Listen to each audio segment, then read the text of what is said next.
I really don't have any regrets. I really don't. I've lived exactly how I've wanted to. I've tried my hardest every single time. I didn't win the matches that maybe I should have always won, but I really gave it my all. So that for me is enough.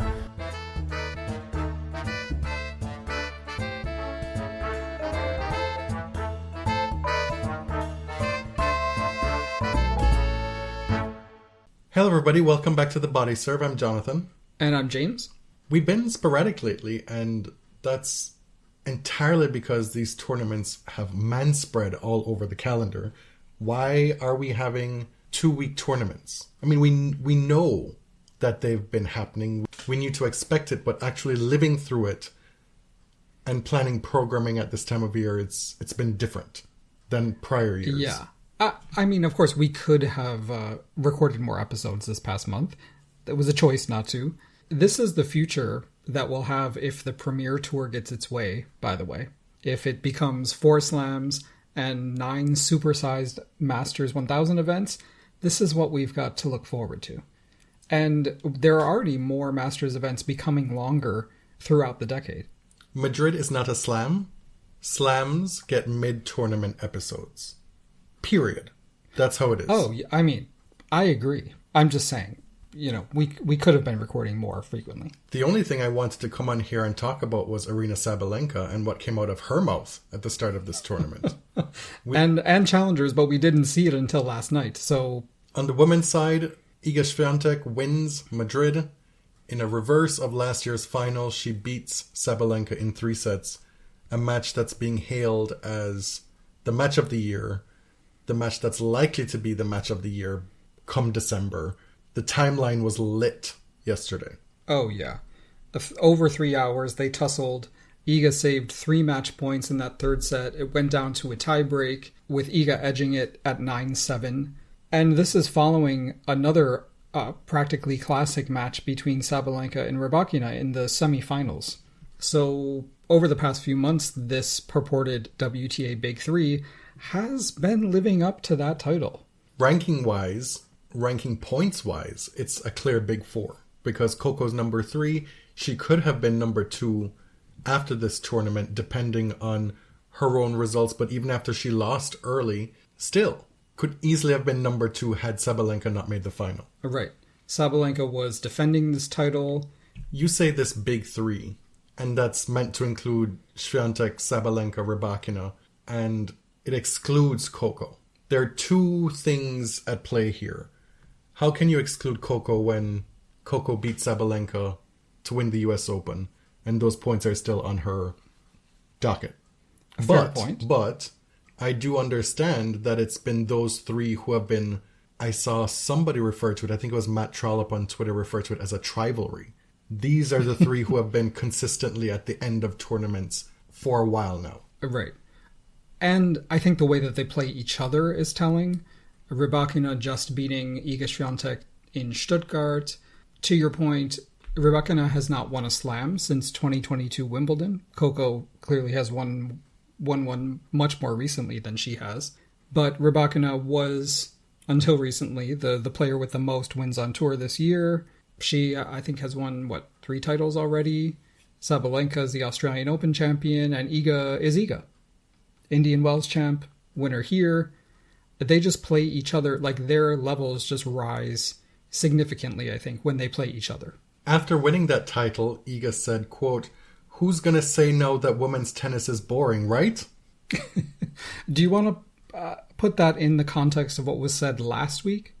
We'll get to it. Oh, okay. She goes on to say, quote, "It's about the emotions it awakens in people.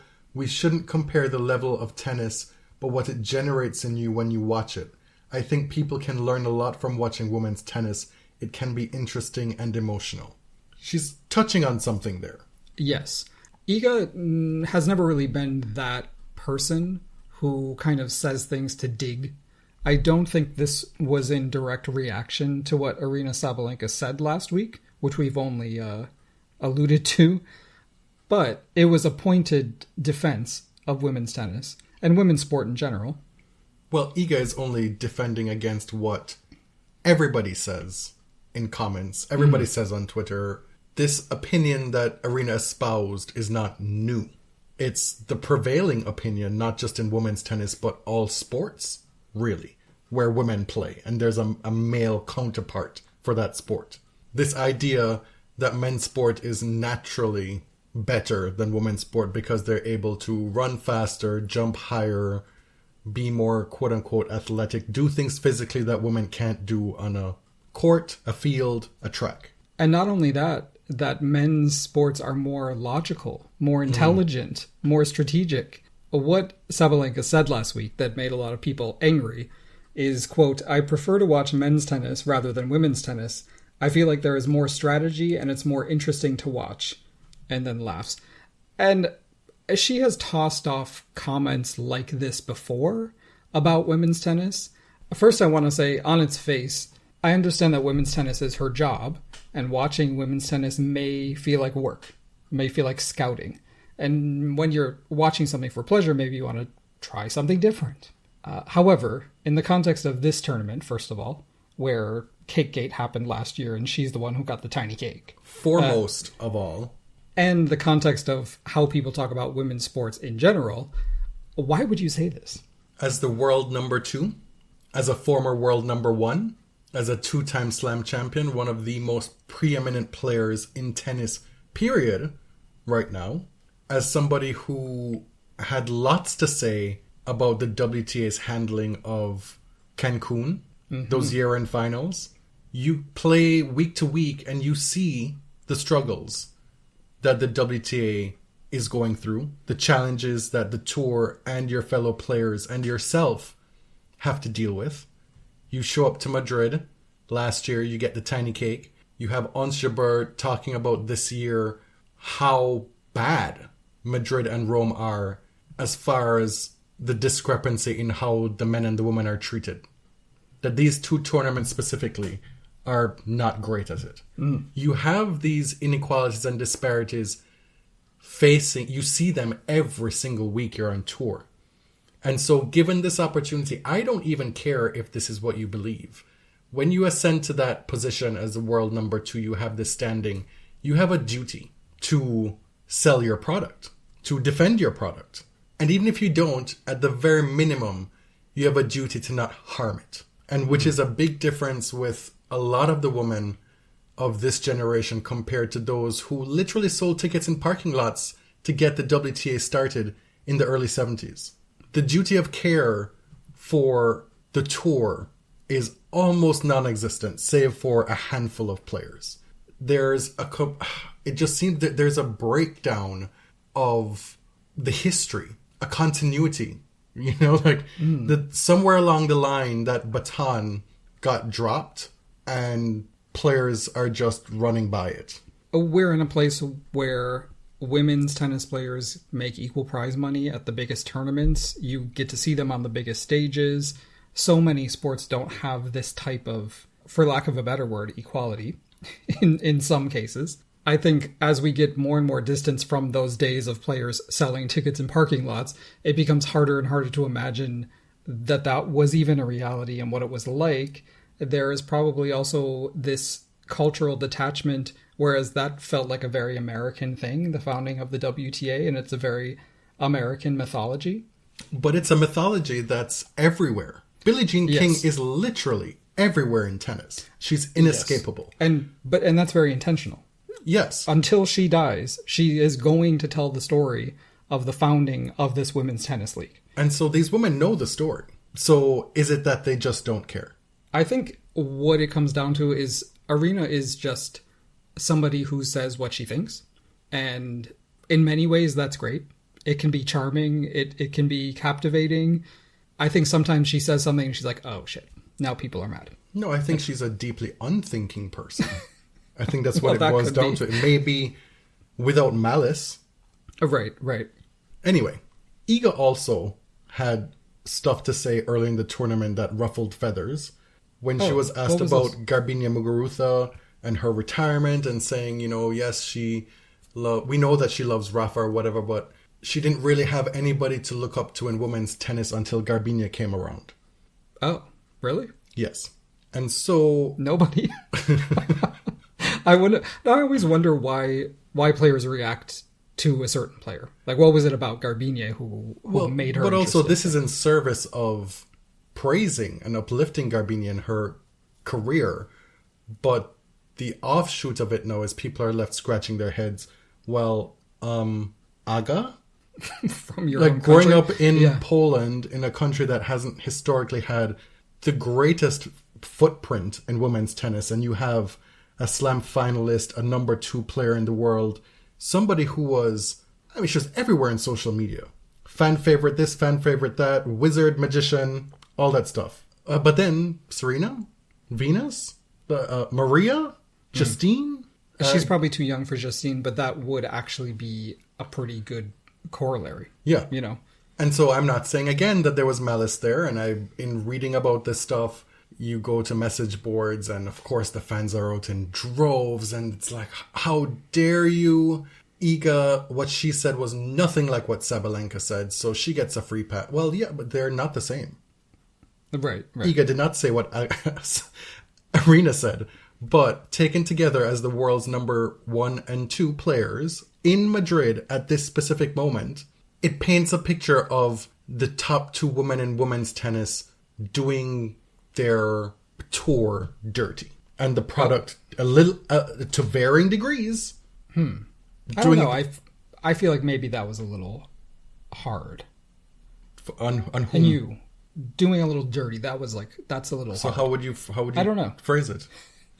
I would say that the onus on women to promote their sport is way, way higher. Like, male athletes often don't have to think about these things. They have to do press and promo and stuff like that. But women are asked to sort of defend the very existence of their sport, right? To justify it. And even after that incredible final, Iga says something like, who's going to say women's tennis is boring now? And it's a triumphant statement in some ways. But the other side of that coin is like, oh, people are saying women's tennis is boring. I feel like I have to prove it, you know? Sure, it's a fact of life. Yeah. There's just no way around it. Is it fair? No. Does it suck? Yes. To be fair here, Sabalenka was obviously alerted to the fact that people were mad about what she said. Later, she clarified, or was given the opportunity to do so, and said, quote, "I didn't want to damage women's tennis. I mean, we're doing our best, and there are lots of great matches. I don't like to watch it just because I play against all of them, and I just want to kind of like change the picture. And because I watch lots of women's tennis, before I go to the match, I watch my opponents." I get it, And right? she It's said, work. I watch lots of women's tennis. Right. But again, that's not what she said. Well, no. At all. The moment you say... Wait, what about more strategy? The moment you bring strategy into it, you're giving the impression that women are stupid. Women's tennis players can't think for themselves on court. And therefore, in the absence of being able to deploy any strategy, meaningful strategy in a tennis match, their tennis is not worth watching compared to men's tennis. It's a lesser product. It's lesser than. And of course, ironically, her game is one of those that's one of the biggest. she's someone who was accused of not playing strategic Exactly. tennis. I don't think that's entirely fair. It's not. Because she's But a she's great doubles player. participating in her own oppression here. And so all this happens earlier in the tournament. And then the tournament is gifted with this great final. Could not have asked for more. And it happens alongside the men's draw being a complete and utter disaster for many reasons, right? And good for Iga for taking that moment to highlight just how great this weekend was for women's tennis. Yeah. And it's not a one-off thing. And she's done this before. She's quite often a great ambassador for women's tennis. What I may find a little bit lacking with her comments on Muguruza, that's an aberration to my mind. Yeah. Sabalenka played 6 matches at this tournament. 5 of them went 3 sets. A familiar pattern for her now is that she loses the first set and then is able to find her way, even when she looks down and out. Do you remember that semifinal against Madison Keys at the US Open? I've seen that now play out with Aryna so many times. And it happened again against Rybakina, losing the first set 6-1 in that semifinal. Close first set against Swiatek in the final, losing at 7-5. Wins the second set 6-4, before eventually losing in the tiebreak in the third set. And it wasn't just this weekend. There were lots of other good matches throughout this tournament. For example, Sabalenka again in the round of 16 against Danielle Collins. Collins looked like she was ready for this moment in the first set. Mm-hmm. And again, Aryna found her way through it. Madison had a big week, making the semifinals. Yeah, she had never been past the third round here, which is actually kind of surprising given the conditions. But she beat Coco Gauff, Samsonova, Ons Jabeur. Mira Andreeva just turned 17 during the tournament. She reached the quarterfinals. That was Aryna's lone straight sets win. Mm-hmm. But Andreeva beating Paolini, who's been in great form this year, Vondrousova, Noskova, Taylor Townsend in the first round. Ons gets back to some form after winning only one match through Charleston and Stuttgart. She beats Schmiedlova, she beats Fernandez and Ostapenko love and 4. Do you think the woman should be worried that Iga is able to win this tournament? I know that sounds like a ludicrous question, but this is the one where the big hitters should be able to get the one-up on her on clay. She's going to move on to Rome, and then she's going to move on to Philippe Chatrier. And I mean, she's getting this result in Madrid, leveling up from last year. What does this portend for the rest of the field, for the rest of the season? She had never won Madrid before. She lost at Stuttgart after winning 2 consecutive titles. But I think Iga on clay is the most dominant player in the world right now. I would give the field like a 7% chance against her at Roland Garros. I mean, she is so incredibly dominant in those conditions on that surface. Yeah, I think they should be pretty scared. Probably more scared than they were last year. 7%. Yeah. Clock it. Well. However, I think even though Sabalenka lost and didn't defend her title, she should be really pleased about her form. And Rybakina as well, who's got a recent victory over Iga on clay. Last year she beat her at Rome, but it was a retirement. This one was a real completed match. I think the whole top 3 should be pretty pleased about how they're going into Rome and Roland Garros. But Iga, forget it. Iga at Roland Garros at this moment? One day, we're going to send you to in-at rehab and get that sorted out for you. Prepositions are so difficult. And then if you start learning a second language, just forget it. You'll never know prepositions again. Do you want to know how I conceptualize it? Or do you know? I don't, no. Maybe if I did, I could speak English. I say in for the country or the city, and then at for the name of the tournament. And I know it gets confused because Stuttgart is also referred to as the name of the tournament as well as the city. But, so yeah. At the Porsche Championships, whatever, at the Rolex... At the US Open. Masters, Shanghai. So you wouldn't say in the US Open. Well, of course not. Yeah. But you would say in the US Open draw. Correct, yeah. All right. Ons Jabeur, you mentioned a bit earlier that she said something about the tournament and Rome. And, quote, in Europe in general. She said, the way they treat women here and men, they're completely different. Many people from the outside, they don't see it. This might remind you of something that Victoria Azarenka said last year during Cakegate, basically agreeing publicly that very much describes the treatment, the discrepancy in treatment. Then she spoke more broadly about women's sports, saying that they're being judged by people who never even watch women's sports. Exposure is still a problem, and this breeds this vicious cycle where you don't see it on TV, so you think it's not important, and it's not important, so people don't put it on TV, right? She said, quote, here in Spain, I would love to go to the hotel and open the TV and see a women's tennis match.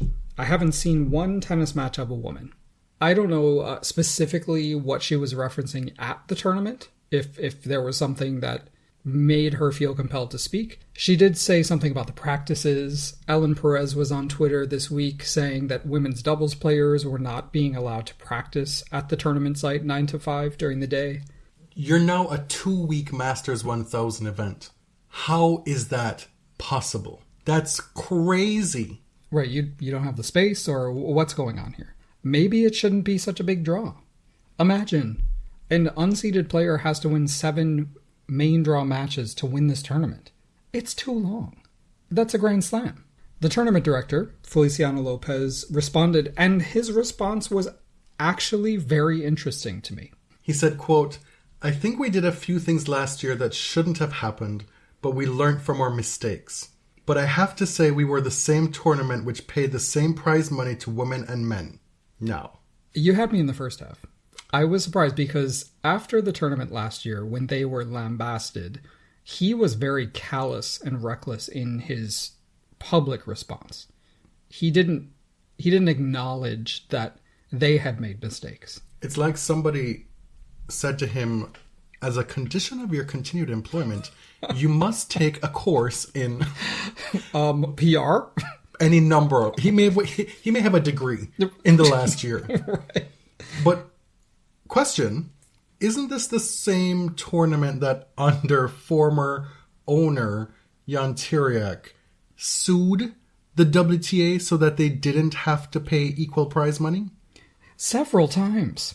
So, this is revisionist history. Indeed. Or it's a whitewashing of its history. In a few ways. Sky Sports actually reported that quote differently. Sky Sports said that he said, "We were the first tournament which paid the same prize money." A story by Ben Rothenberg in The Second Serve said that we were the same tournament. Now, I didn't read or see the primary source, so I'm going to go with the less inflammatory version, which is we were the same tournament who pays equal prize money. But the kicker here is that they didn't do so willingly. Actually, they did so quite a bit against their will. Kicking and screaming. Right? They were forced to. They are one of 3 Masters 1000 level tournaments, in addition to Indian Wells and Miami, who were compelled to pay equal prize money. Ons then gets backlash from people, well, aren't you wearing Saudi clothing? Aren't you happy to spend time in the Middle East? Why are you now talking about mistreatment of women in Europe? Look where you're from. Mm-hmm. And who you do business with. And it's something that she's going to be faced with if she continues to speak out in favor of the Saudi arrangement. Now, that doesn't mean that she has to answer for entire countries, but unfortunately, she is one of the very, very few spokespeople from that region of the world in this sport, and she is going to be asked to answer for those things. And I'm not trying to imply that Tunisia is the Middle East. I'm talking about kind of the Arab world, North Africa, Middle East. She's talking about 2 tournaments, though, Madrid and Rome, and she did kind of expand her critique to other European tournaments and just the treatment of women in general. I don't think that speaking in favor of a tournament in Saudi Arabia makes you unqualified to talk about the treatment of women elsewhere in the world. I think what we've seen time and again from the women who are willing to speak out on these things, be it Vika last year, in Madrid, Ons this year, these are very practical things that women need to perform well at tournaments that they're addressing. When it's framed like, oh, the women are treated poorly compared to the men, it seems abstract. Mm-hmm. But they're actually very specific things that these women are talking about that I feel a lot of people don't give enough importance to. They think of it as trivial and not as an exemplar of discrimination on a mass level, on a institutional level. Well, I think the players so rarely articulate what the specifics are. I think maybe they feel like they can't say anything, or they're afraid to say, oh, you put me on such and such court. And the thing is, when you bring up those examples, a lot of people will rush to say, well, that's just an anecdote. Like, that doesn't mean there's discrimination, right? This is entertainment. It's based on the value that you bring to the sport. There'll always be a way to discredit it. But who cares what Ellen Perez has to say? Who is she? Right. And you're being sarcastic, to be very clear. Yes. We should listen to Ellen Perez and any player. But often the most vocal and specific voices are from the lower ranked players. Right. I am just saying that I think this whole discussion would benefit from more specific examples, because I think fans, it's probably difficult for them to like conceptualize, well, what is she talking about? But God forbid Dominic Thiem have to give an interview in room 2. No, please. Not that again. Not this. I wanted to mention that Feliciano also said, last year I have to accept the issue with the doubles finals. We apologize and we move on. And I've got to say, that's a lot different than the tone that was set after the tournament last year. He hit acceptable notes this year, from what I've seen. There may be other stuff out there and maybe stuff still yet to come, but this was an improvement. Well, let's talk about the Rafa farewell ceremony where the banners didn't unfurl properly. And you tell me he still deserves a job. Let's get into that before we even talk about Andrey Rublev winning this tournament. Okay. Rafa comes to Madrid, wins 3 matches. He draws de Minaur in the second round again for the second consecutive tournament. Gets a few cute wins. He beats de Minaur in straight sets. That was a great match. That was fun to watch. Beats Kachin in the third round. We're in the round of 16, facing Jiří Lehečka. This is a tall order. And Lehečka is not as tall as I thought he was, speaking of tall. He looks to be towering, but he's only like 6 feet tall. Really? He looked like 6'5" on TV. Exactly. We're in this phase of Rafa's career where, I know I speculated on a previous episode, do we know for sure that this is his last season? It seems that this is his last season. I don't know why you don't believe men. Believe men when they tell you... Wow. He said it is. There has been a lot of ambiguity running alongside that. Okay. Denial is a river in Egypt. Anyway, so Rafa has been apocalyptic about his chances for everything. It's been a theme throughout his career. Mm-hmm. He even said he's not sure if he's playing Roland Garros, but then when you listen to Carlos Moya and his team talk about what's going on, they say, well, we just want to see incremental improvements from week to week and we're happy. And hopefully by the time we get to Paris, we'll have a semblance of Rafa of old. And you listen to them and it's like, oh, okay, I can get down with that. And then Rafa speaks and it's like, oh my God, the end is nigh. Right. He said, if I felt like this in Paris, I wouldn't play because I have no choice, or I have no chance. But he, like you said, has been like this previously, saying, I have no chance to win this tournament, and then goes on to dominate. Right. That's probably very unlikely this time around, but... Oh, right. At least we are seeing incremental improvements. Yes. The win over de Minaur was a big improvement. His performance in Madrid, a tournament in this stretch of clay court tournaments that's been probably his least successful in his career, still made the round of 16. Mm-hmm. Had some good moments. What we're talking about here is when he loses to Lehečka. And then we'll go back around to talk about the Kachin moment.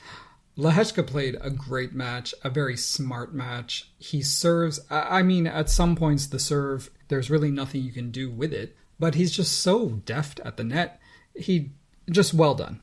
The talent, just an intelligently played match. The talent is immense. What you'd heard about him to date, it's real. Yeah. After the match, they did this huge thing. The thing that Serena ran out on in Cincinnati in 2022 after she lost to Emma Raducanu. Do you remember that? She said, ceremony? Absolutely not. I've stricken that from my memory. She literally ran off before they could honor her. But Rafa was stuck on the court. They started to unfurl some banners that represented his previous titles at Madrid and played a tribute video of his career, trying very hard to get him to cry. He wouldn't. But as they're doing the banners, the first one is supposed to say gracias, but you wouldn't know that because it was like tripped up. It wouldn't unfurl. So then the R comes down, 2000 whatever, back when Madrid was a hardcourt tournament, AF. So for a while it just said rough. And then finally they figured out everything. It was just a shambles. It was so funny. But he was stuck on the court for so long being honored. And then think of the victor, Lehečka, who just has to stand there for a while. And I'm sure he was fine with it, but it's like the victor usually gets the only interview and then gets to leave. Well, this happens when the greats are retiring. There's no blueprint to do this well for everybody involved. It is a little sad that this is probably his last match in Spain, last match on Spanish clay. Of course, they wanted to honor him. round prior, this was a case study in who doing cares-ism? the most for no reason at all, making a mountain out of a molehill of moralizing, of just why? Why are we doing this? Kashin loses the match. You could even say that he squandered many opportunities in this match to put Rafa away. Some even used the word choke in this match. At the end of it, you see an extended moment at the net. Translations start to come out. They differ. We eventually settle on Pedro saying to him, you know, thank you for making my dreams come true. Do you mind? Can I have a t-shirt or something like that? Can I have a shirt? What have you? Rafa says, yeah, no problem. And then he goes and gets it and walks it over to him. Pedro on social media afterward reiterates. He doubles down. Meanwhile, some folks on the internet, including... I think by including you mean especially? David Law of the Tennis Podcast, says this is not it. He said verbatim was, sorry, Pedro, asking for your opponent's shirt at the net ain't it. And he got whacked repeatedly. I've scarcely seen a ratio like this. A dunking. Maybe even only trumped by Catherine Whitaker's follow-up the next day.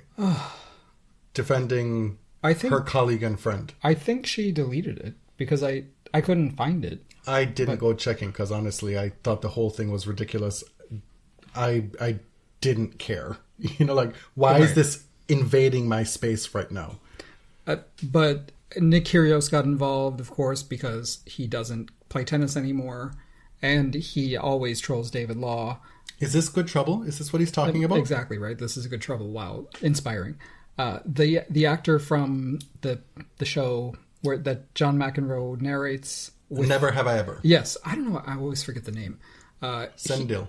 Sendil. He's a big tennis fan. He was a little rough. Yeah, it was a little much. But he whacked David.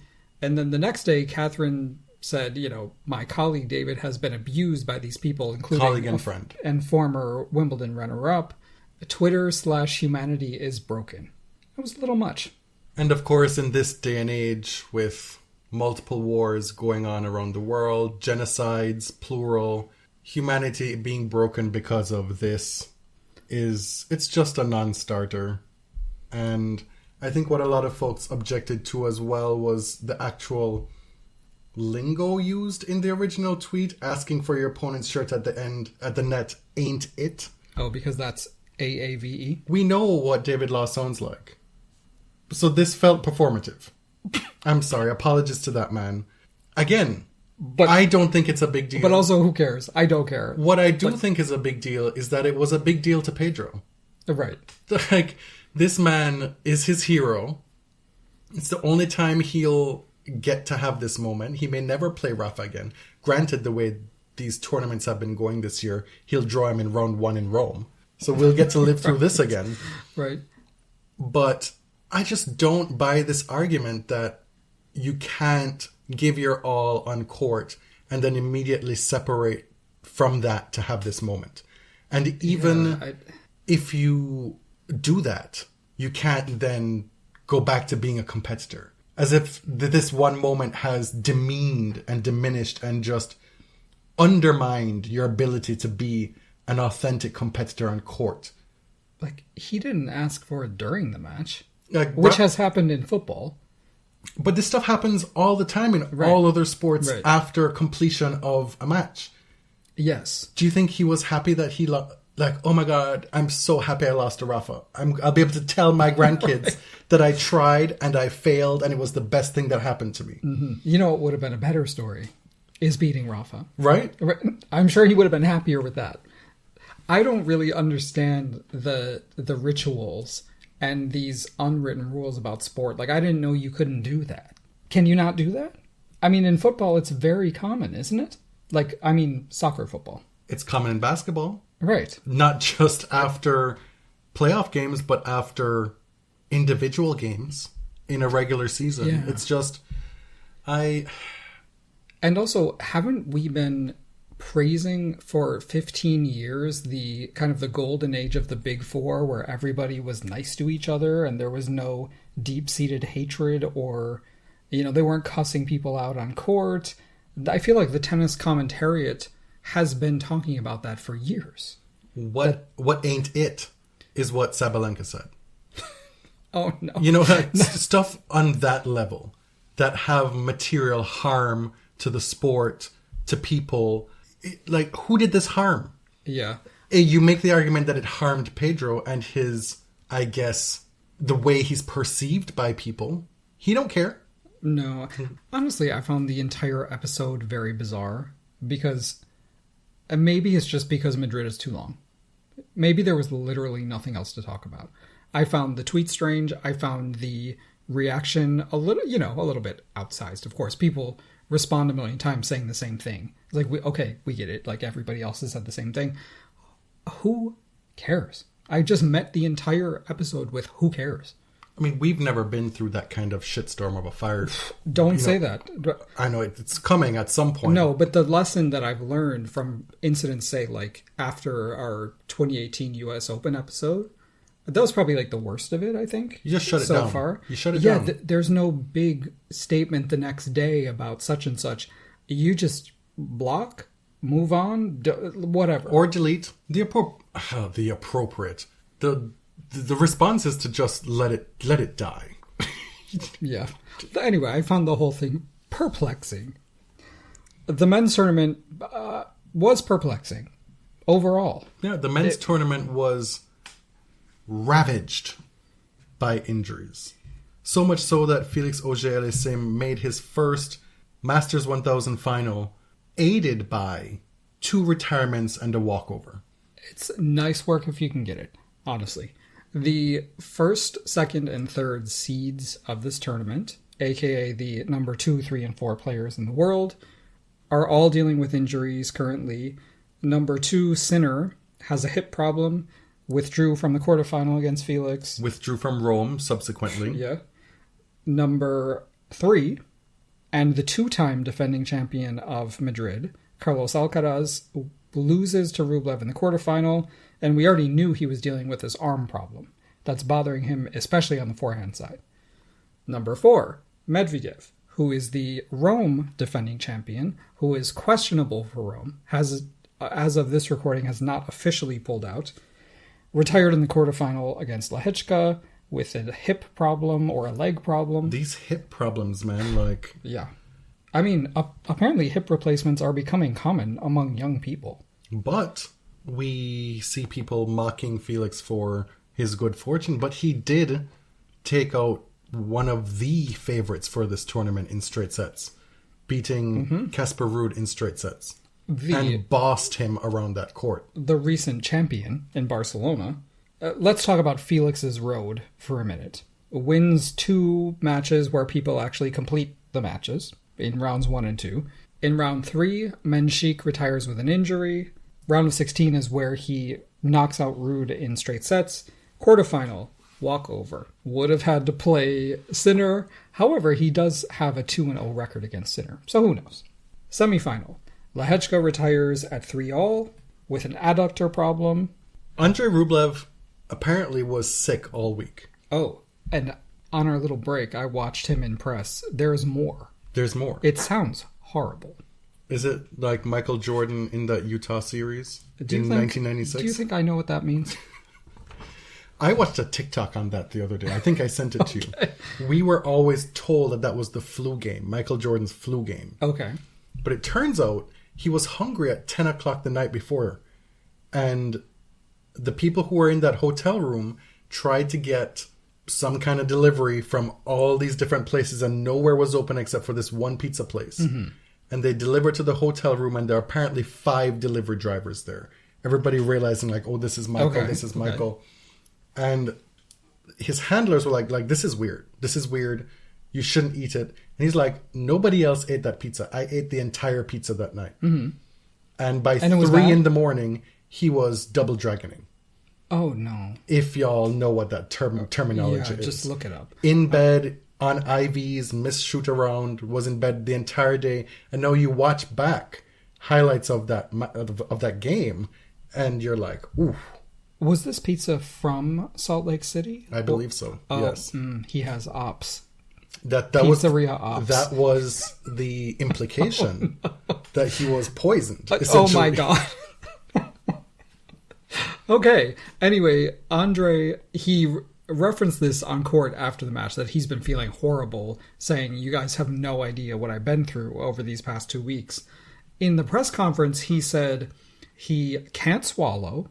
He has barely been able to eat. He's not sleeping. He has dysphagia, which I've had before. It's like feeling like you can't swallow. And they're doing all these tests, and they're going to figure out if it's angina. I said, excuse me? Angina?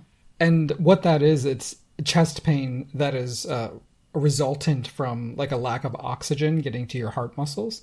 So it's not always a problem, but it can be a problem or a sign of bigger ones. He said, quote, inside of me is full of medication.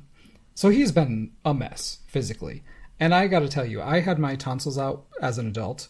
The feeling of not being able to swallow, I would have pulled out of that tournament days ago, a week ago, if I were him. So good on him.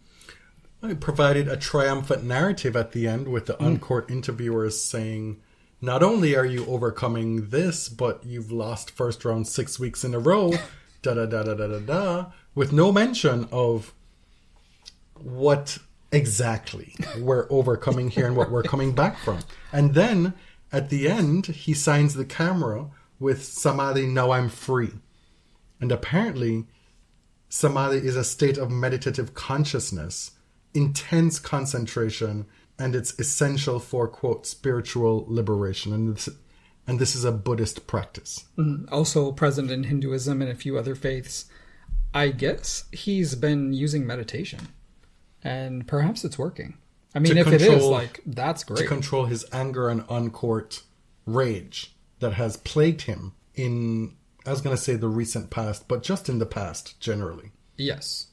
Throughout most of his career. And of course, what wasn't being said in those interviews was the default from Dubai for screaming in a line umpire's face. And he seems, since then, to have been really knocked off his axis because of it. He lost 4 straight matches, and he was defending Monte Carlo, his first Masters 1000 title last year. So I don't know a lot about meditation, so I'm not going to speak on Samadhi, but him putting that on the camera is obviously very significant for him, saying, now I'm free. Mm-hmm. Because in some faiths, this is the final stage of meditation before liberation. Felix got out to a flyer in that final. He was serving for 5-1 up a double break, eventually managed to close it out 6-4, and then he was serving behind the entire remainder of that match, and did so in stressful situations, saved a lot of break points at crucial moments, but throughout the process it just felt that the dam was gonna break. And in the end, he loses the match on a double fault. Yeah. Felix was spending a lot more time in his service games in that third set, when his serve should be able to get him through some quicker points. It was a compelling match to watch. I wouldn't say it was high quality, but watching the mental battle was more interesting. It's not the first time in recent memory that we've seen somebody get 3 retirements on the way to a final. Elena Rybakina did that last year with her title in Rome. She beat the 2 AKs. Kalinskaya and Kalinina. Yep. As well as Swiatek. Right. Got a retirement from Swiatek that year. A little bit of a different scenario compared to Felix's run here.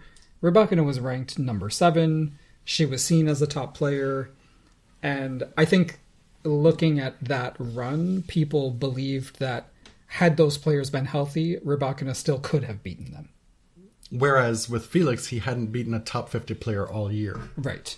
He was ranked 35. He's going to jump. I mean, I think people are being a little mean about this. I love Felix. We're always going to be Felix defenders. So that's the bias that we're coming from. I'm leaning more toward agnostic at this point. Oh, damn. Okay. I will defend Felix. I'm not saying that Felix is gonna be like a multiple slam winner or whatever, but I wish him well. Do you think he's well spoken? Oh God, are we still? Robbie Koenig did that during the final. Are we still calling black players well spoken? Are we still doing that? Apparently, Rublev has a nickname for him as Oxford because he's so smart. Okay, that's different. That's different. That's different. Yes. Anyway, but I'm just saying, work smart, not hard. How can you control if the players in front of you are just dropping like flies? Bottom line, it's a great result for both players. Felix beat arguably the hottest player in clay at this tournament in straight sets. Rublev turned his Titanic back around. Like it was almost to the point where there was no finding that shipwreck on the bottom of that ocean floor. And this is now his second Masters 1000 title, and they're both on clay. And for the rest of this clay swing, the other top 10 players are not looking so hot, not looking healthy. A couple of et ceteras before we get into a few questions, listener questions that we solicited on Twitter. Alizé Cornet has announced her impending retirement. The 2024 French Open will be her final tournament. What? The French Open? The French Open. Oh, I thought she was playing for the rest of the year. My understanding... Like did you watch the video? No, I did not. From so what you're I just watched telling me the news. What I watched last night was that the French Open will be her final tournament. Oh, damn. I did not know that. What can you say about Ms. Cornet? 3 consecutive wins over Serena Williams is what she'll always and forever hang her hat on. And just an incredibly long streak of consecutive slams played. It's super impressive. Somebody who was very dramatic on court. Very highly dramatic. The memes that she's given? Dramatic on court. Wasn't she the one who said vamos? She was the victim of Sarah Irani? An entertaining player, not the most talented player that ever played. I mean, I think career that's a high little unfair. Of top 15. I think she reached number 11 in the world at one point. And she was always there or thereabouts. Even when she was no longer a top 15 player, she was still in the conversation. Not many players are able to do that for such a sustained period of time. Just this morning, breaking news. Paula Badosa announced that Tsitsidosa is no longer, that she and Stefanos have parted amicably. This doesn't affect my life, so I wish them both the best. Amicable, they're going to be friends. Okay, thank you for the notice. But again, as you said, not my business. This was a very public relationship from the announcement to the denouement. So it's kind of what I expected. Early in this tournament, I solicited mailbag questions because I didn't see where the content was coming from. And now we've done quite a bit. We have. And so we'll get to some of these, probably not all of them. And then maybe on the next episode, we'll do the rest. And then also, we did a whole segment here that we'll bump to the next episode on Olympic qualification criteria. Because that stuff is opaque. It's more an info dump, but still pertinent. Yeah. Especially this time of year. The most important question, and we would have talked about it even without a question, was the Challengers movie. We went and saw it last night when the trailer first came out however many moons ago, before it was postponed because of the strike. Oh, do you remember that? Yeah, it's been a while. The first thing I clocked was that this is giving Ituma Matambi tease. Absolutely. And seeing the whole thing helped confirm that. The question that we got was from @SliceRun, and the question was, just listened to NCR and the Challengers writer. Ben Rothenberg had the screenwriter on NCR to talk about the movie, saying that the writer was inspired by the Serena US Open 18 incident. If you were to create a fictional tennis movie, what event would you be inspired by? Dreamcast, what Easter eggs would you add? I know this isn't a direct entree into talking about the movie, but I do want to answer this question and then we can talk about challenges, because I did think about it. Did you think about it? I did, but I didn't land on a clear answer. Okay, I've got one. Okay. And I'm going with the 1999 tennis season. And I want it either in film or TV form. filmed like The Office or Abbott Elementary. And Okay. from the perspective of WTA employees, from the people who usher players to press conferences, from people who are on court after matches telling them where to go, the behind the scenes stuff. What kinds of Easter eggs? I want the staff gossiping in the background as they see Steffi Graf sneak a kiss with Andrey Agassi and say, ooh, they fucking. That's the kind of stuff, because that season was lit. Oh, that's with so good. everything from top to bottom. And a selfish plug here, go back and listen to our episode. Yes. Because we did a good job with that, I think. It's called Party Like It's 1999. Right. And so I'm not going to land on a specific incident or story, but that season in particular, and I want it told that way. Do you think I killed it? Do you think I slayed? Yes. That was a slay. Because the tour employees, the tour staff, they know the realty. They know everything. Even more than journalists. Yes. Because they have more access than anyone. They know what players keep in their bags, what are their guilty pleasures, their cheats. You know, like, we need to know we need to hear from the volunteers who are in the locker room when Martina Hingis said, "I'm the queen." And when she and Kornikova had that big fight. the ball kids, after they leave the court in Paris in 1999, being caught saying what they thought about that whole incident. You know, there's so many behind the scenes things that could add texture. Whether they're actually factual or not, the creative license could add so much to that season. Well, yeah, because Slice Run, who asked the question, actually asked for a fictionalized version. Exactly. And if somebody wants to write that screenplay, you have a prime resource in our episode, and we would like to be paid.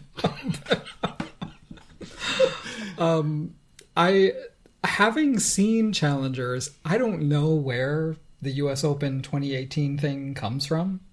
I have no idea. Except that the film was filmed on the USTA grounds in Flushing. But the subject matter is not related at all. There was one scene, they're shooting a challenger match. I'm like, that's on the grounds. That's on the grounds. And then another one when they're going back to like... Atlanta. And I'm like, that's grandstand. I could be wrong, but I thought that was grandstand. US Open. It's that brick that they use. That's particular to the US Open. But they did good research in that this was supposed to be like 2011, 2010, and all of the signs said US Open Series, which no longer exists. I'm not quite sure, but I'm pretty sure that one of the coaches depicted in that film was Brad Gilbert, playing a Spanish coach. Yes. I didn't check the credits. That was Brad Gilbert in a wig. Definitely. It was definitely him. His voice may have been dubbed. Who knows? Yeah. And we know that he was the tennis consultant, or one of the consultants on the film. The big takeaway is they got the tennis stuff mostly right here. It's not easy to film a tennis movie with non-tennis playing actors and have the stroke play look believable. When the teasers first started coming out, Zendaya's forehand sequences looked ridiculous. They looked better in the movie, but like, girl, where's the topspin? Sure, it was very flat. You know, a lot of they didn't show a lot of her matches, but in one of them in particular, it looked like she was hitting purely down, like up to down. Anyway, I am not fussed about the tennis stuff. To me, as long as it doesn't look ridiculous, I don't focus on it. This is a fictional movie. I do not expect actors to look like professional tennis players. What is interesting to me is the way the tennis is filmed. And this movie did that in a lot of creative ways. In a climactic sequence, there are some spoilers here. I wouldn't say like the biggest, but watch out for spoilers if you haven't seen it. But Stop. If you haven't watched yet, stop. Right. Can I be any more clear? In the climactic scene, we eventually become the ball, right? Yes. The camera becomes the ball. And throughout the movie, the camera is placed in a way that the ball is coming straight for you. How many times did you flinch? And a few times literally flinched in the theater, right? So Luca Guadagnino, the director, played with a lot of different angles and told a story through tennis, which I think a lot of tennis movies have failed to do. Like, I don't care if Zendaya looks like a professional tennis player. When it boils down to it, I really don't care. Are you telling a story through tennis? And wow, they did that. I was thrown by her adult hairstyle. Oh, the little bob? Fuck, I believe they call that a fuck-ass bob. Well, like, what is this hair? No, but if it's on Zendaya, it looks good. Is there anything she can't do at this point? Like, this woman is a superstar. And this is a choice to take this role. Yes. Coming off of Euphoria, this is your first film that you're leading. Mm-hmm. And let me just go play some tennis. Okay. You choose a physically demanding role. Do a psychosexual drama where everybody is, pardon my language, fucked up. Right. In many ways. And the assignment here was play somebody who everybody is in love with. Right? That it would feel impossible not to love this woman, not to be drawn to her. Right. So your assignment is... They tell us that explicitly from the start. Exactly. Is to be magnetic, to be electrifying. And you can't teach that shit. No. Acting schools don't teach that. It's not like they cast Pensatucky in this role. You know? Not Pensatucky catching strays. Wow. But you cast an it girl. And the temptation or the risk here is that you rest on your laurels as this cultural icon, but you still give it and give everything that needed to be given in this role, you know?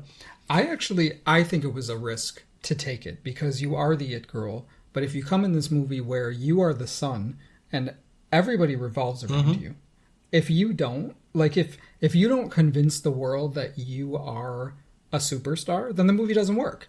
The men in the film literally are in her thrall, right? And if she doesn't deliver, then it doesn't work. What shone brightest for me in this role for her was just how much of a professional she is. Like in the tennis stuff, you can tell just how much work she puts into this. Oh, yeah. Yeah.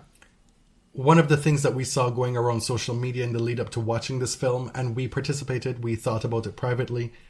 Why are we casting these squiggly, googly, weird-looking white men in these roles? And this is why we're not casting directors. Because these two men did very well in these roles. It worked, yeah. Their tennis stroke play was good. I don't know how much of that was CGI or stand-ins, how much of it was the magic of Brad Gilbert.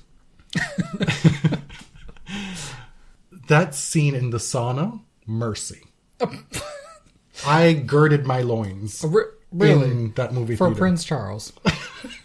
No, see, this is the thing about this movie. It's the director. The director Yes. knew what he was doing. He understood the assignment that this was not through Zendaya's gaze. This was through the gay's gaze. This was for gay men. This film was made, and it's in keeping with pretty much everything he does. His work is for the gays. Right. He knows what we want to see. You've seen... We could have seen more, to be clear. But where he landed on subtlety, that too was appreciated. I mean, you're familiar with the male gaze, of course. The basis of cinema. This was the gay male gaze. Right? It shot the men in seductive ways and in ways that made it submissive to the leading female role, right? Mike Feist's character was often seen curled up like a baby being coddled by Zendaya. They were always showing his ass, clothed, but yeah, clothed, you know. And Josh O'Connor was charged with playing this sort of rascally seductive player, and I guess I've seen him in other roles, and he does the same thing. Like, you look at him, and you're like, oh, okay, whatever. Yeah. And then he is so charismatic. The charisma. Yeah. I mean, I just imagine him, given his career arc and what he's done in the past, being in that sauna and saying to Luca, you sure you don't want me to shift it a little bit? I can, stand this. I can just turn around, and we can have, some flopping around. It'll be fine. Oh, okay. This is... we talked about Y Tu Mamá También before, even looking at the trailer. There were these obvious allusions. It's one of my favorite movies. Watching the film, it became even more obvious. We are of a certain age as gay men where that film was everything. Oh, yeah. And that movie was not made by a gay man. That was Alfonso Cuarón, but he shot the men as sex objects, if you recall. As Everyone should. Right, but these were two young men who were sort of subservient to this older woman. So it was different that in this movie they were all peers, but they were all profoundly captivated by Zendaya, but also into each other. Yeah, the subtext was heavy. Yeah, and I thought there was going to be more gay stuff, honestly. Well, I mean, I didn't, because we'd waited so long to watch it just out of circumstance that if there were more, given my social media and like internet... Oh, you would have seen it. You know, presence where I like to be. I would have seen it. Yeah, I tried to avoid it, but it would have appeared, right? I thought like the storytelling structure was interesting, centered on this one match and a challenger. It was very slow to start. I feel like so? it was that was my one critique. It didn't quite catch my attention through the first 20 minutes. There's a lot of story to tell. Yeah. Right. This could have been a series. The ending, though? Okay. You tell me. I'm sure you've told the listeners so many times how basic and rudimentary I am in my film consumption. You think that I've told them that? Yes. Maybe not as many words, but I need to have loose ends tied up. I need to have resolution at the end. I didn't mind it in this one. I didn't. Didn't mind it. So we were in a full theater Saturday night. I'm loving that this movie is successful. Like, it's making money.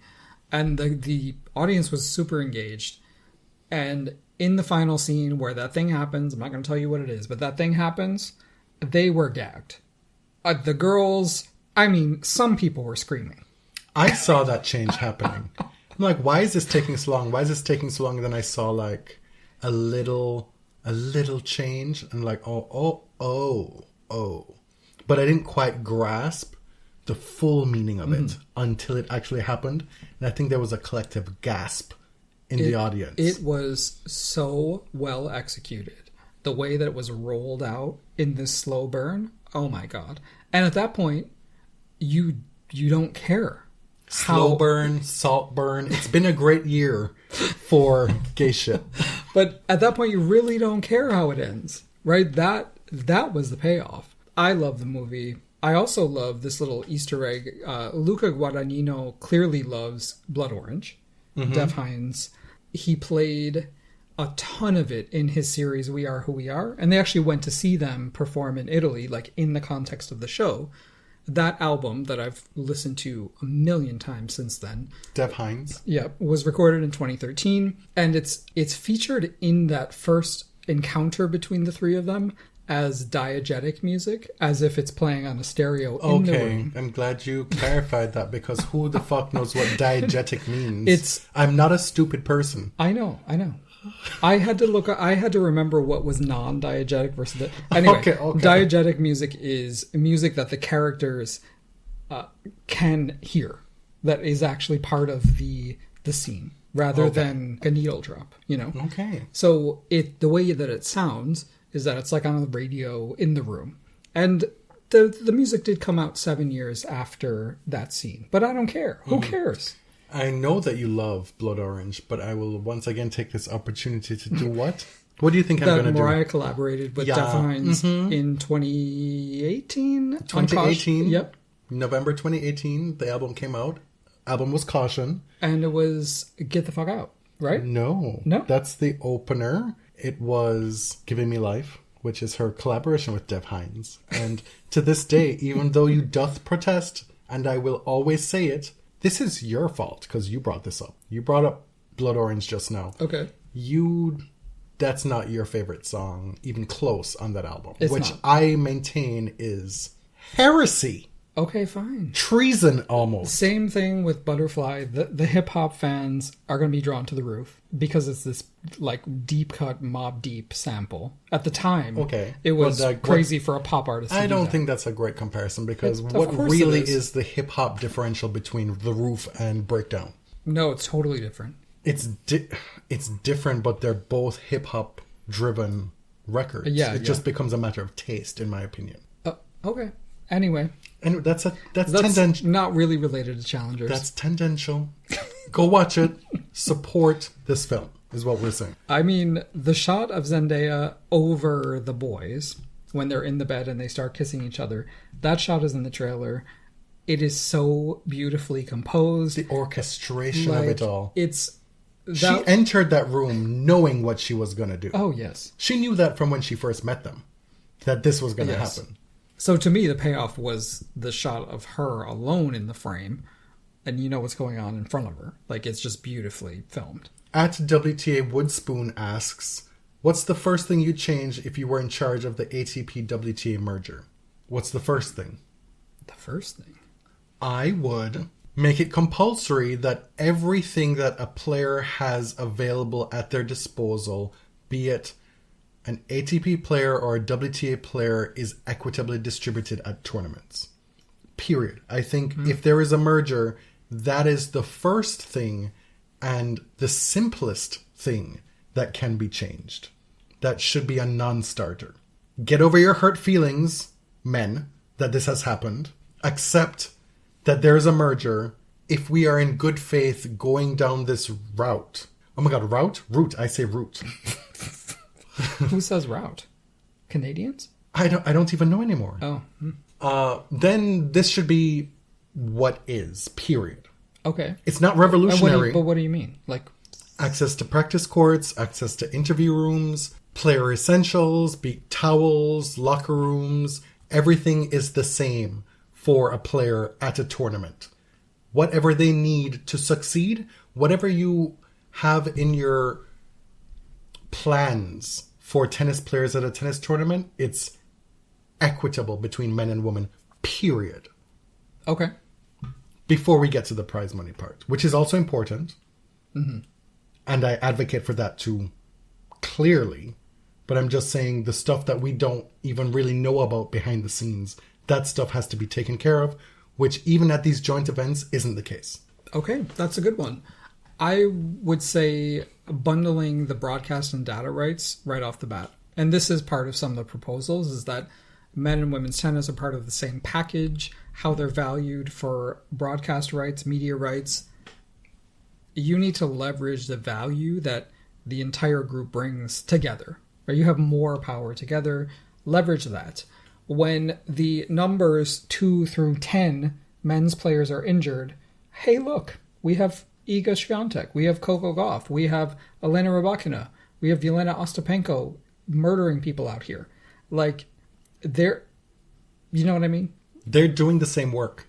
Outside of Grand Slams, they're doing the same work year round. We know. And the answer is not to make women play best of 5 in slams. That's not the answer.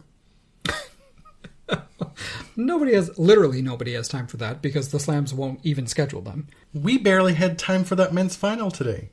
We both have Sundays off now, and we're sitting there watching it, and it's feeling interminable. Yes. Our entire afternoon is being subsumed. And then we have to go to work. Yeah. I mean, we're having fun. Just to give you all the reassurance, we are currently having fun. The first half of the episode was a little bit tricky. No, but seriously, Ons Jabeur was very wise to reference this vicious cycle of women's sports. We've seen with NCAA women's basketball that they can compel the eyeballs of a whole country. Right? That they can outdraw men if certain conditions are met. And so when women's tennis gets more exposure and more excitement, these things just happen. That becomes a virtuous cycle. So the first thing that I would change is that you basically bundle everything that you're negotiating for with men and women together. And along those lines, one spot to access all viewing of tennis. Oh, that would be nice. That goes with the media rights. Yeah. Yes. And you pay for that one subscription in the US, in Canada, in the UK. Get that shit together. It doesn't have to be the same provider, but the product has to be disseminated as one. Mm-hmm. And the second thing I would change, even though you didn't ask, is that if your city doesn't have a viable public transportation link to the tournament, you're fired. You're shit out of luck. So unfortunately, Miami doesn't exist anymore. Did we try? Is there? I don't know. I didn't even look into it. I just assumed there wasn't. There's not. Okay. All right. I don't know how to pronounce this. At Lima en mi corazón. Yeah, it's Oh, Spanish. so like the capital of Peru in my heart. Yes. Got it. What do you all think of Sinner? You've given him relatively little love if memory serves. Your memory serves you correct in that, and this will lead into the next question. We are geriatric millennials who have followed tennis for a very long time. We have a podcast that was founded out of our joint love of tennis and of certain players, and those players have retired. It's been a very slow uptake to find new people to follow and stand, and even the ones that we do, for example, Coco Gauff, for me personally, love her down. Mm-hmm. The spark is 15% compared to a Venus. Seriously. Like, it just will never compare. And so the concept of showing love or loving another player will maybe never be the same. I've been through 2 cycles of this now, needing to find new players. I'm now a jaded geriatric millennial. You know, like, I don't have that enthusiasm in me to take upon a new player. And on top of that, Yannick doesn't do it for me. I don't dislike him. No, not at all. He's perfectly fine. He seems like a nice enough dude, but he doesn't elicit those feelings for me. And I don't feel bad about it. Mm-hmm. And I don't think we're in a position on the show now, after almost 10 years, to be just ranting and raving about somebody just because. You know, I hope that comes through on the show. It doesn't mean, and I hope the inverse of that is, I hope it doesn't come across as malice toward him. No, I mean, I feel like we've been talking about Yannick since last fall. We've been praising how well he's been playing. I think the extent of it is he's been playing well, but I need to see it at a slam level. And then we did it. And then we did. And we did. Right? When I read the question, I guess I just wondered, like, where it was coming from. Like, what does it mean to show love to a player? Because I think we've been fair to... We've been talking a ton about his skill and his talent and how well he's been playing. But is he my next Serena? No. Like, obviously, no. I don't know. It was an interesting question because it's like, at this stage of doing this, how do we relate to players? Mm-hmm. You know, you relate to Holger's messiness. You clearly do. You clearly do. But am I? I mean, I'm not crying if he's losing a match, right? I love Daria Kasatkina, but I know that she's gonna lose a lot. I love Ons. It's taken me actually probably 3 years to really like Carlos, and now I'm rooting for him all the time. Yeah, it wasn't always that way. I think it took me a little bit shorter. Yeah, and it surprised me. But I feel like there were so many little nuggets planted, like a little minefield, for you to step on them and be like, "Yeah, hate that dude." In his rise, right. And I've managed to be like, I shan't. No, I tried not to fall. And for I think those that's things. a credit to him. Honestly, I think it's a credit to him. To date, that may change. That's the other thing. The hesitancy is that we've seen so many times where you gravitate toward a player and then something happens and you're like, well, fuck. Right. I try not to hate on players for no reason. I think you'll notice a pattern here is that the players that we don't like or are unfair to are all like John Isner types. Or that guy Sorana types. Kirstea. It's mostly political, our dislikes. That leads into the question from Pisikoala. Who are some players you liked before but grew to dislike over time, and you didn't like initially but started appreciating later? What were the reasons? Example, I didn't like Hingis when she played singles, loved her after her doubles comeback, like Halep, stopped caring after Patrick. Mm-hmm.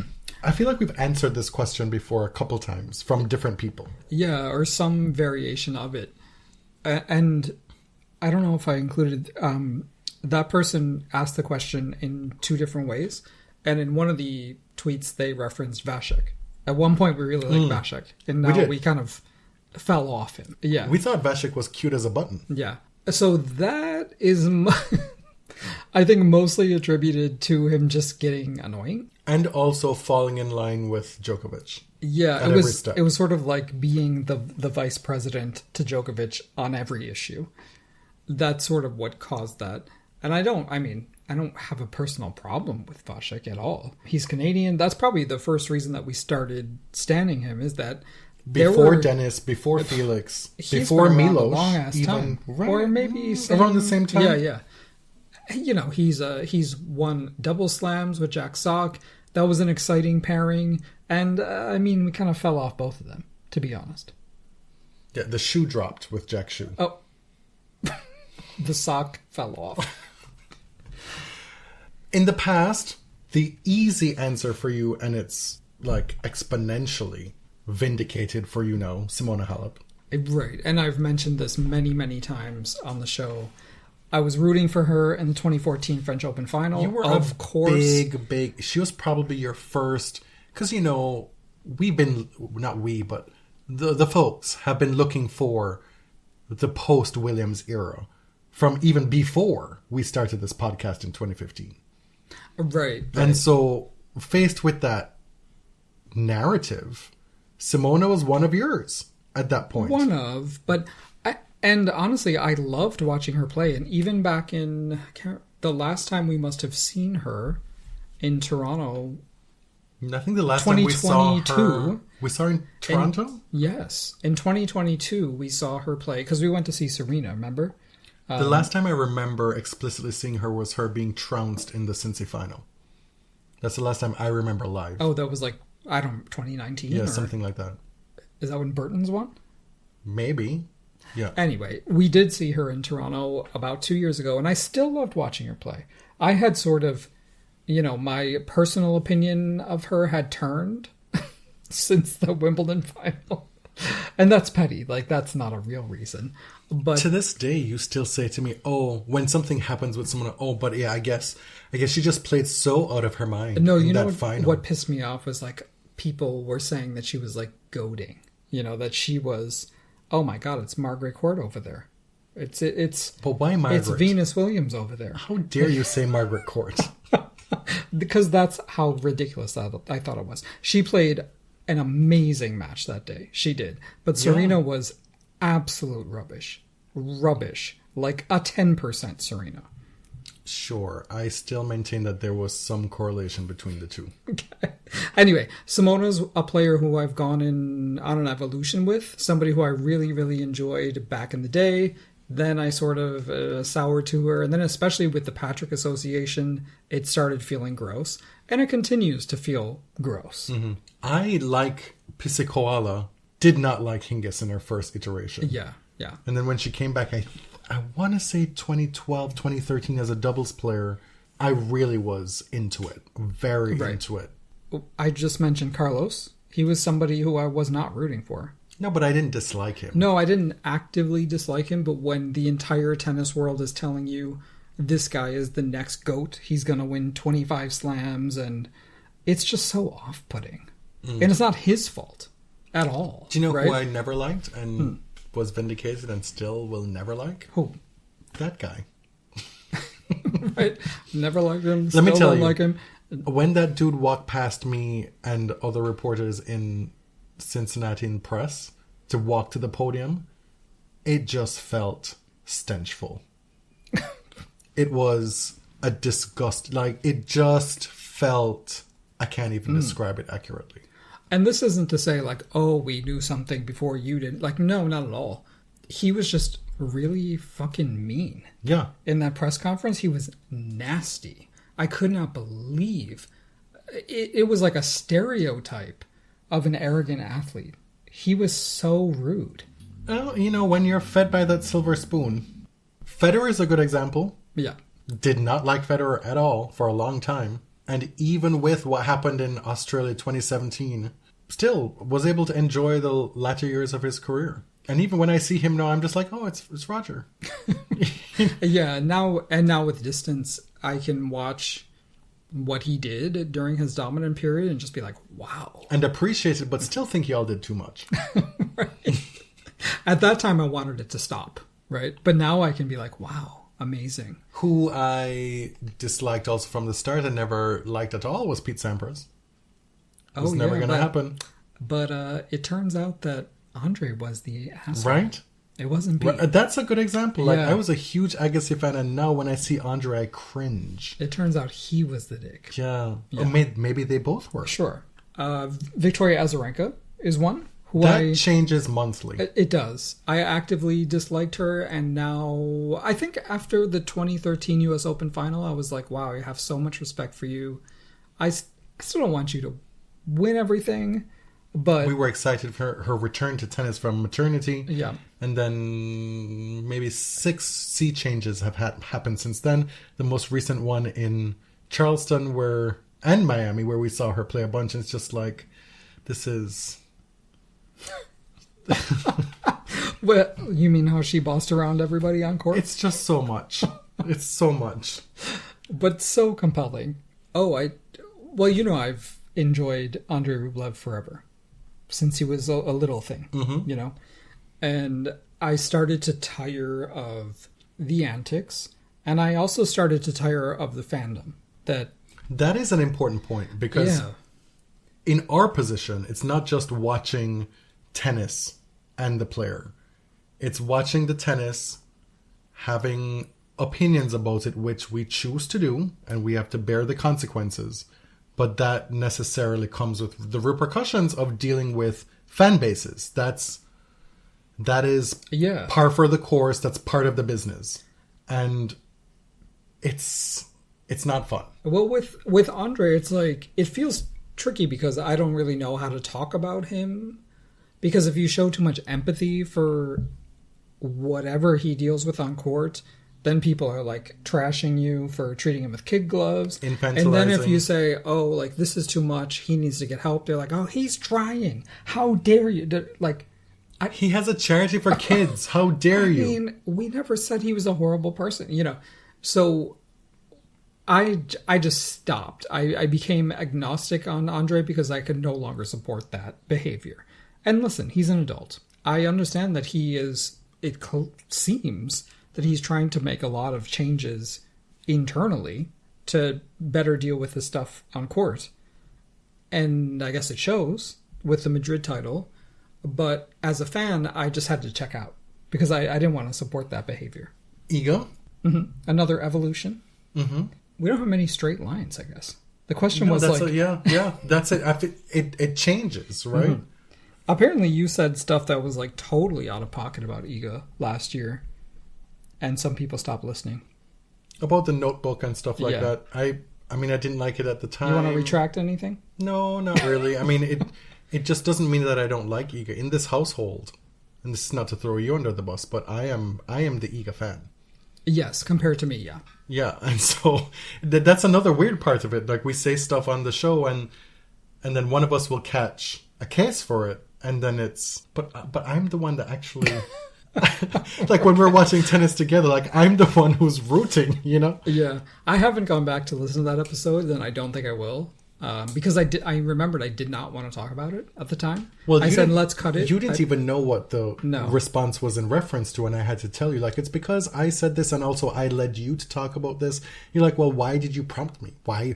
And it's all your fault. And there was another time when we brought up Katrina Adams' response to the U.S. Open final thing.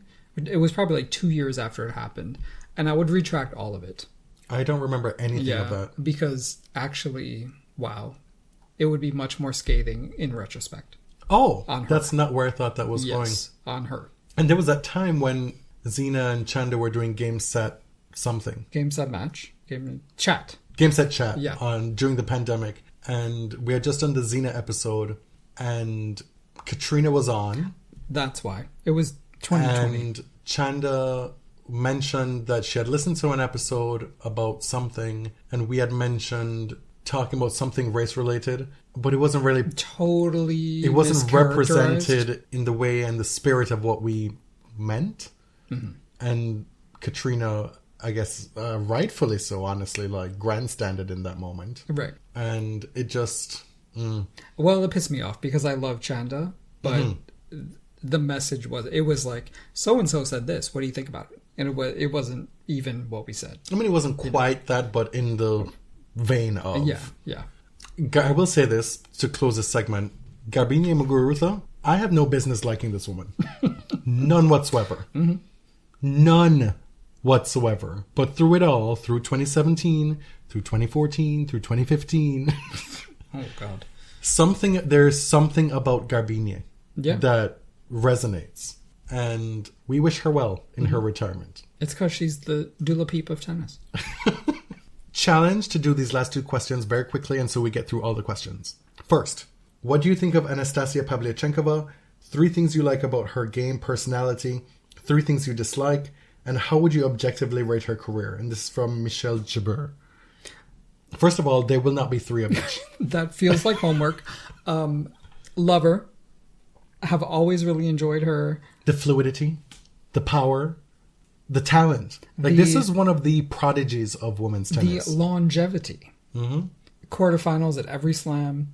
Runner-up at Roland Garros, which she probably should have won. But that would have been at the expense of your Babs. Indeed. She crowned Babs. That's wild.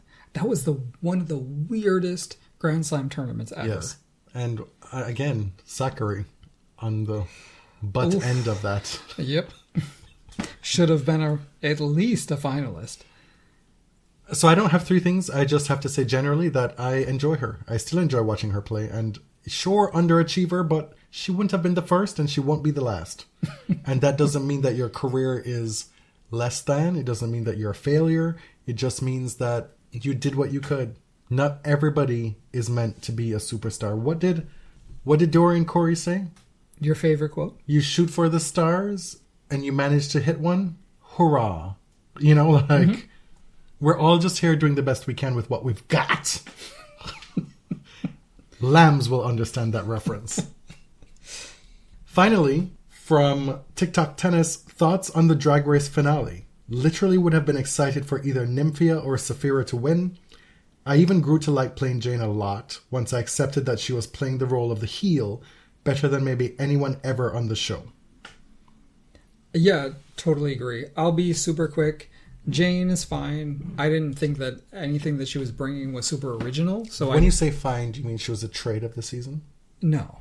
Oh. And man, the dolls do not know how to use that word trade. Let me tell you. She was cute. Yeah, but that's not what trade is. Okay. Early on, people wanted to hate Jane because she was mean. And let's find drag is mean. Drag queens are really mean. And also delusional, which is what Plain was as well. Totally. So I didn't hate her. I just didn't feel that she brought anything really original. I didn't think that her humor was all that funny. It was in the vein of Jimbo. And I find that bimbo drag is very on the edge of being misogynistic. Sure, but that changed over the course of the season. It did. The catch-up stuff was at the front end. Yes. And then it became much more, quote-unquote, traditional. Right. But I do not like that kind of bimbo drag. I find it sexist. I was totally happy with the final 2. I would have placed Jane 3rd, and I would have loved for Safira to win.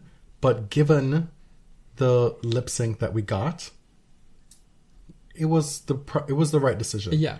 Given the full course of the season, I would have chosen Safira to win, but it is what it is. Totally. I was not displeased by the winner. I thought Nymphia had a great arc. They love a story on Drag Race. And her performance in the finale was exceptional. Yes. And Safira's going to have a great career because of this. We have had very few Asian winners. And Nymphia was awesome. Really cool to watch through the season. Watching Morphine become a superstar through her lip syncing, that was another great development of the season. I enjoyed the season, and I'm not mad about it. I'm still fatigued. We've got maybe a week before the next season debuts, which is All-Stars, I don't know. 4 or 5? No, 7 or 8. All-Stars, yeah, oh my I think God. It's 8. It's just oversaturation at this point. You have to drag me kicking and screaming to watch this every Friday night. I'm not that enthused about this cast, to be honest. But that's just because of one queen. No. Roxy. Come on, let's be honest. If Roxy weren't there... No, I don't. There are actually a number of them I don't really like. But why is Roxy back?